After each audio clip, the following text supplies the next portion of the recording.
Hi, BJ Posnecki with Inspect and Check. One thing that I see quite often when I'm doing a home inspection is when I'm in the laundry room and I got one of these laundry tubs, is 9 out of 10 times this faucet is leaking right at this nut.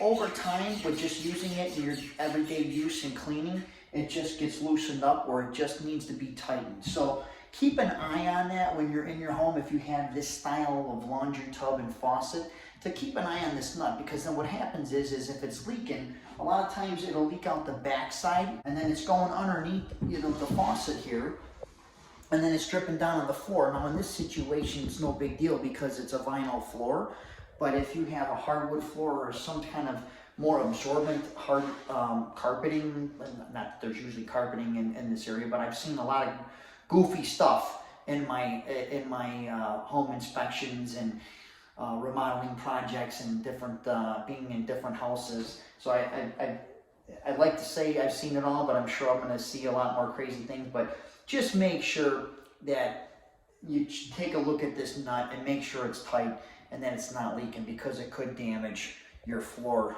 down below. So I hope you found this helpful. If you like these videos, please like and subscribe. If you need a home inspection in the Chicagoland area, give us a call. My number is 773-403-3298.